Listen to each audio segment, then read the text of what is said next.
I remember back at my first competition whenever I was a new competitor and I didn't really know what was going on. Now, over time, I've been to 6 competitions and I've kind of seen things that people do and remember back at what I used to do, and now I kind of realize things that I think new competitors should know before they go to a competition. So, the first thing that I have on my list is that competition venues are cold. It actually took me a few competitions to figure this out. I don't know why. But even if it's the middle of summer where you're at, or you live in a hot area, for some reason, it can still be very cold inside of a competition venue. So I highly recommend packing an extra jacket or a sweatshirt just to make sure you're prepared for anything. Now, I would even go the extra step and say that you should pack hand warmers because I know I get very cold hands whenever I compete, but I don't know if that would happen to everyone. So at the least, I would say make sure you bring a jacket just in case the venue that you're going to has their air conditioning set very high. The second thing that I have on my list is that you should sign up for as many events that you can do. So even if you don't know if you're going to make the cutoff or not, or you haven't really practiced it much, if you can solve for that event, I highly recommend signing up for it. Even if whenever you go, you don't think you have the confidence to actually sit down and do it, you can just go up to whoever has the scorecards and say that you no longer want to compete, or you can just not show up at all. That's completely fine. But what I've actually seen someone do before is they went to a competition and only signed up for 2x2, even though they could sign up for 3x3. I don't know how else to say that, but that's pretty stupid. There is no cutoff for 3x3 and 2x2 at many competitions, so if you can solve one of those puzzles, you definitely should sign up for them. Any event that doesn't have a cutoff time, you should at least learn the basics of how to solve it and try and do it so you can get the experience in that event. So definitely make sure you're widening your range of different events that you're doing and you're not only sticking to just a few. So the third thing I have is that you shouldn't go too try hard and don't worry too much about results. Now, obviously you are going to be going to compete, so it is okay to kind of want to get good times, but since this is your first competition and it's more of a learning experience, I would say that you don't have to worry too much about how you're going to do, and you should more be focused on learning the ropes and just having fun.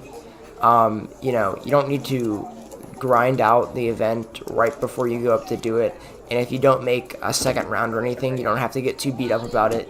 It's okay. You'll be able to go to more competitions in the future, and you'll have plenty more chances to get those good times eventually.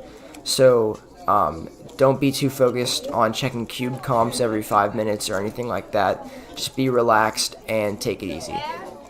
The fourth thing I have on this list is a little bit different. So I know this is something that I personally struggled with my first competition, and that is pressure from the judge. So whenever you go and sit down at your table, there's a good chance that your judge will have their hand resting on the cube cover, waiting to take it off. And as a new competitor, I felt really pressured to say that I was ready, even though I wasn't, because the judge was just sitting there with their hand on the cover, almost impatiently waiting for me to start. Just know that you do have up to a minute of your own time to prepare according to the regulations, and there is no reason to feel pressured by the judge or feel a need to start even if you're not ready. What I usually do is I tell the judge that they can take their hand off the cover because I'm not ready yet, and I don't want them to fatigue their hand or anything. But just make sure you're not pressured by the judge or anything. And if the judge does something wrong, be sure that you're comfortable enough to ask for a second attempt. And I'll show you a clip right here of where I did ask for a second attempt because the judge just lifted off the cover before I said anything. Oh wait. Yeah, you have to wait till I say I'm ready to lift the cookie cover. But here, I have to get an extra attempt.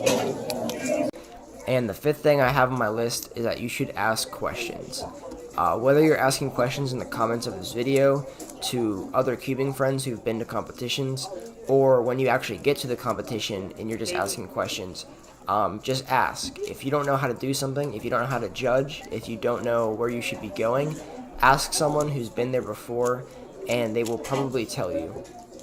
Cubers are really nice people, so they should be willing to answer your questions. I recently met a person at a competition who was a first-time competitor, and he was asking a lot of questions, and he was kind of asking me if I was getting annoyed, but I would never be annoyed by asking too many questions because I love to ask questions whenever I'm new at something. So make sure you're always going to ask if you don't know what's going on. People will always be there to help you. So that's all I've got. Like I just mentioned, if you have any questions, please ask in the comments and I'll be happy to answer them. I hope you do well at your first competition, and remember to just have fun. Thanks for watching, and I'll see you next time.